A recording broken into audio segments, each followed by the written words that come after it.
Hi guys, this is a casual fan. So this weekend we'll have the second race of the Formula 1 season at Saudi Arabia.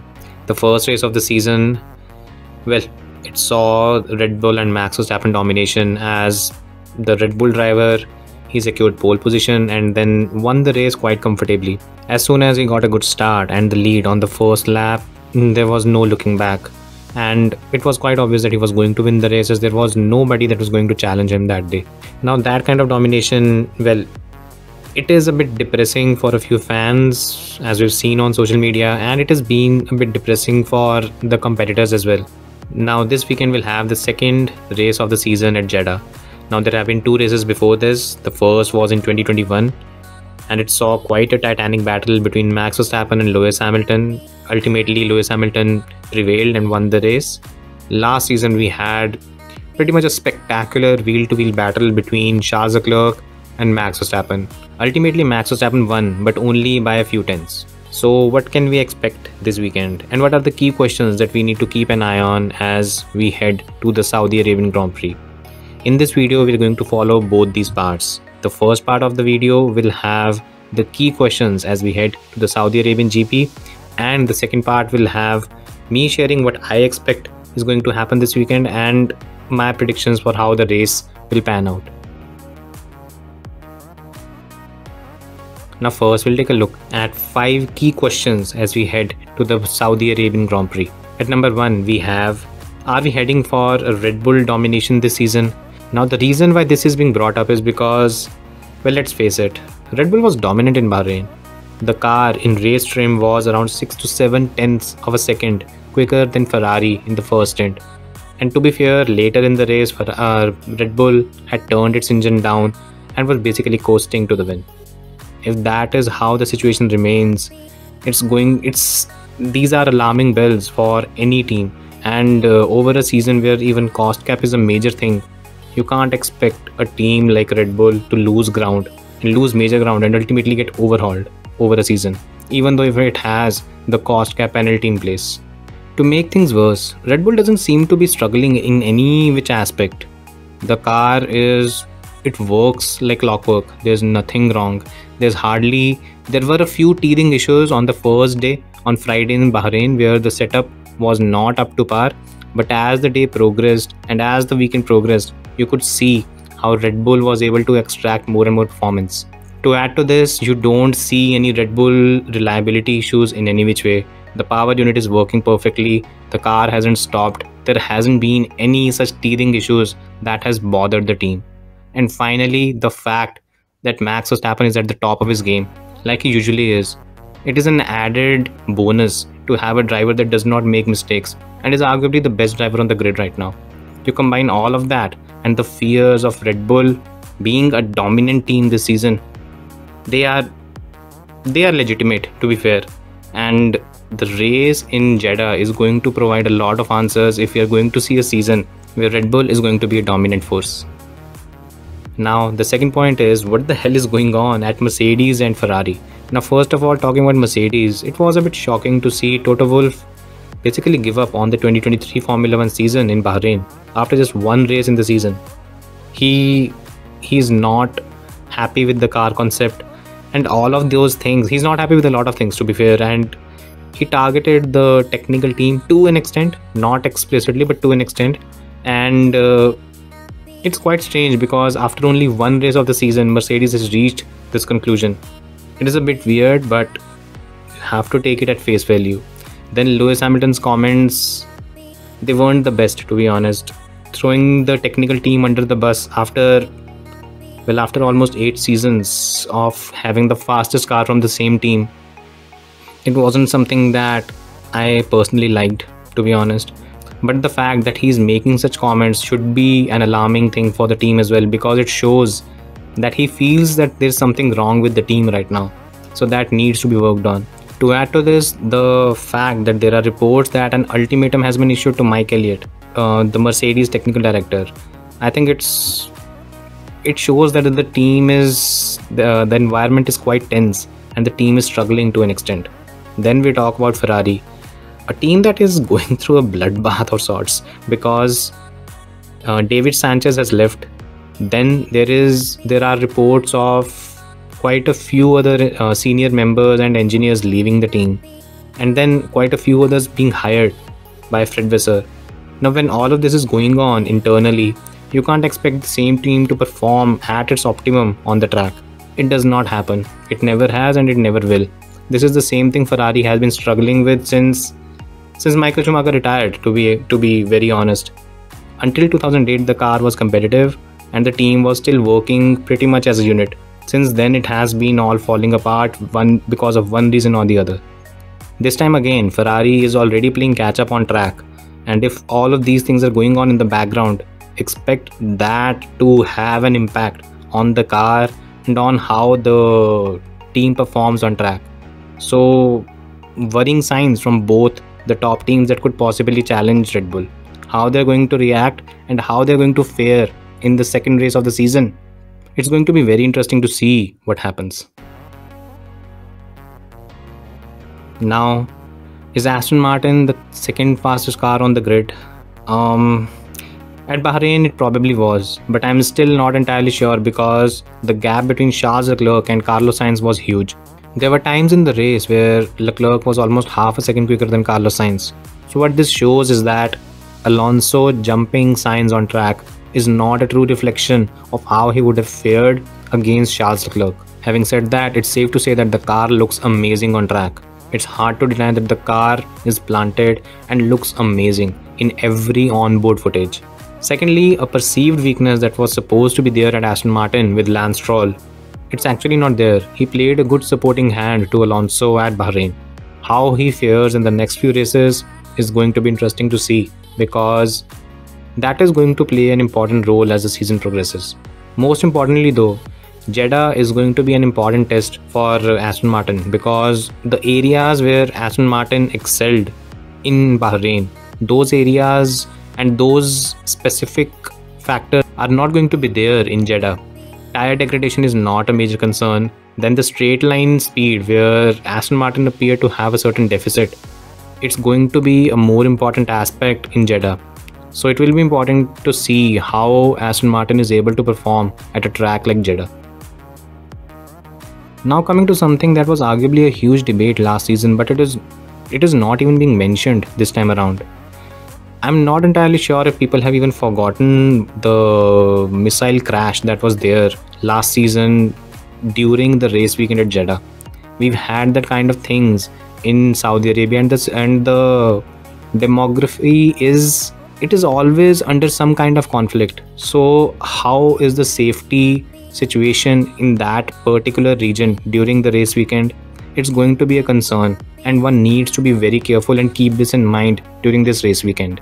Then coming to the track, I'm slightly shocked that people are actually fans of Jeddah now, because until last season and the race that we had, the final Formula 1 race that we had last weekend, the track was considered a menace. Why? Because the track is the fastest street track in the world. What this means is the cars are reaching high speeds, but the walls are close. It leads to major accidents. It has led to major accidents in 2021. It led to major accidents in Formula 2 races, and it was a major concern even last season before the Formula 1 race, until we had a relatively safer race, I think, where the on-track crashes were not really there. The things were a bit more mellowed down comparatively somehow. But the thing is, the track is crash prone in nature, and we have to be very careful to see how the race weekend unravels and how ultimately safety is not compromised. I always get worried about Jeddah because the track is fast, cars reach ridiculous speeds, and with the kind of architecture there is, the walls are too close, the crashes are going to be huge. We all saw what happened with Mick Schumacher last season. These things need to be avoided. Let's see what happens this weekend, because in terms of safety, I still have my doubts. And finally, what's going on in the midfield? There's no idea where Alpine finds itself, because both the drivers had contrasting races. One had a poor qualifying, one had a poor race. Alfa Romeo was a huge surprise. Williams was also a surprise. Alpha Tauri did great. Haas had contrasting fortunes because the qualifying was stunning from Hülkenberg, the race was poor. So what's going on? Oh, of course, how can I forget McLaren? The car, how it's going to perform, I think it's still a major question mark. At the end of the day, the P9 and P10, there's no clue who's going to finish there, and there are going to be question marks over that particular region from P5 in terms of the team's pecking order till P10. It's hard to say how that order is going to arrange itself. At least it will take a few races for now. There is, however, one thing that intrigues me a little. I'm not entirely sure what the gap is between the P4 team and the P5 team. As in, I'm not entirely sure what's the gap between the midfield and the midfield leader and the last of the front runners. What kind of gap is there? Because if the gap is small, I think that would be it would be a success for the new regulations, because it would mean that the field has shrunk, at least on that front, even though it hasn't on the sharper end of the grid. So yeah, that is something I'm really interested in seeing, how arguably the gap is between Alpine and Mercedes. That is going to be very interesting, and it will be worth keeping an eye on. Now this is the second part of the video where I share my predictions and my expectations from the Saudi Arabian Grand Prix. Now first of all, we have the race is going to feature multiple stoppages. Well, when I say that, it's primarily because of the nature of the track. It's a fast speed track and it has walls all over. Every time a driver makes a slight mistake, he's going to end up in the wall, and it happens more often than not. You just need to look at the races in Formula 2, both the sprint and the feature in 2021 and 2022. Then you have to watch the 2021 Formula 1 race and see how chaotic that was. Except the Formula 1 race that we had last season, more often than not the races have not been straightforward, and I don't expect it to be straightforward this time around either. So what we can expect? We can expect the order to get jumbled. We can expect safety cars to cause a lot of chaos, and then we can also expect a fun action-packed race. In many ways, Jeddah is eventful, it is action-packed, it keeps people engaged, so that is a good part. I just hope no one gets injured, because the crashes are quite severe, and that is something that I am slightly concerned about as well. Now at number 4, I have Alpine will lead the midfield. Now more often than not, why I expect this to happen is because at Bahrain we saw that both Esteban Ocon and Pierre Gasly, they had extreme races. Ocon had a spectacular qualifying session where I think he qualified P9, the best of everyone in the midfield. Gasly was P20, the worst of everyone in the midfield. Then in the race, Ocon had, I don't remember how many penalties he had, quite a few, but at the same point in time we saw Pierre Gasly make his way through the field from P20 to finish I think P8, that too, and even at the end of the race he was closing down Valtteri Bottas. So what we can see here is that the potential is still there with Alpine. Now I'm not entirely sure how good Alpine is, but if the team is able to string together the entire race weekend, I feel the team is going to do well. It should at least be the fastest midfield team. I actually want to see how close it can be to the front runners as well, because if both Gasly and Ocon have a straightforward race, what kind of gap do they have to Mercedes or Aston Martin? That would be very interesting to see, because I'm not entirely sure how good Alpine is, and maybe I'm just hoping against hope that maybe we might have a fifth team entering as a contender. I'm probably wrong, but I'm just hoping it happens. Now at number 3, I'm predicting Aston Martin will be doing a better job than Mercedes this weekend. Now the reason behind it, now there is slight trepidation against how Aston Martin will perform this weekend. The reason behind it is that, well, the most areas where Aston Martin gained an advantage over Mercedes and Ferrari was its tire degradation.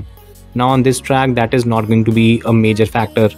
Then the second thing is, one area where Aston Martin was probably lagging a bit was the straight line speed, because Alonso could not pass either Lewis or Carlos Sainz on the straights, so he had to come up with those innovative maneuvers. Now If that is such a major issue, then on a track like Jeddah, where the straight line efficiency plays a huge role, then it might hinder the kind of competitiveness Aston Martin was able to show at Bahrain. Maybe there is a possibility that Aston Martin is not able to challenge or beat Ferrari.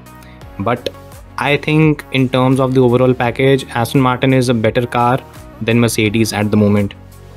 Now, while I agree that in terms of the overall package, Aston Martin might struggle to compete or beat Ferrari, I think it will still hold the advantage over Mercedes. The reason behind that is the overall package of Aston Martin, it seems to be much better than what Mercedes has at the moment.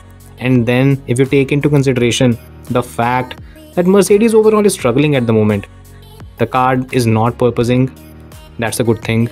The team is bringing a few new parts in terms of the development cycle. How that make an impact, we don't really know, but still it is a positive sign. Having said that, overall the team is not firing on all cylinders. When that happens, Aston Martin, a team which has a sorted car, it should hold the advantage. Thirdly, I think Fernando Alonso is extremely motivated at the moment.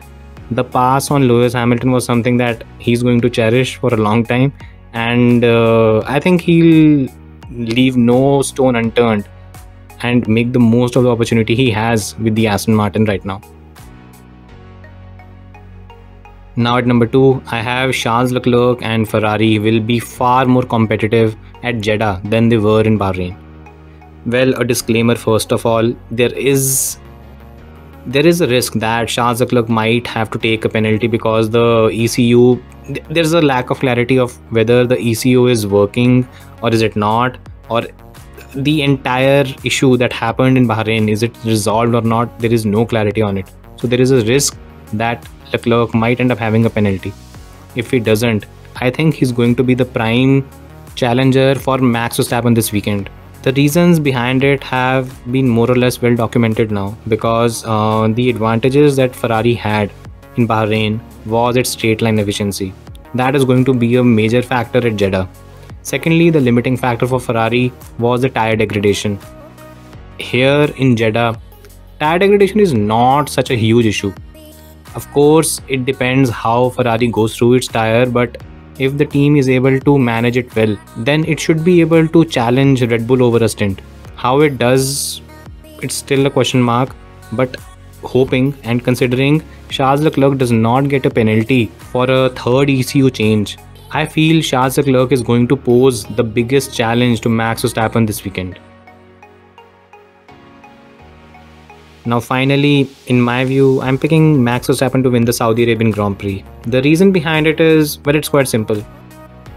Even if Red Bull does not have the fastest car this weekend, I'd still put my money on Max Verstappen to win the race. The reason behind it is not because he is just levels above everyone else. That's not the case. Both Charles Leclerc, Lewis, George Russell, either of these drivers can compete with him in competitive cars. The issue is the overall Max Verstappen Red Bull package. Max Verstappen, he does not make too many mistakes as a driver. Red Bull does not make too many mistakes as an operational team. Finally, both Ferrari and Mercedes, they've shown a level of struggle that means they are not 100% at the moment. And when they are not at their 100% capacity, them taking on the challenge of beating Max Verstappen it's a tough ask. In my view, the race could get interesting, and although I'm hoping against hope that somehow Charles Leclerc wins the race, because that will make the championship very interesting. I fear we are going to see Max Verstappen win the race once again. It might be more competitive this time around because the track conditions, they should help Ferrari. But overall, at the end of it all, I think Max is going to prevail. So these were my views and my predictions for the 2023 Saudi Arabian Grand Prix. What do you guys think? Do let me know in the comment section. Thanks for watching and see you next time.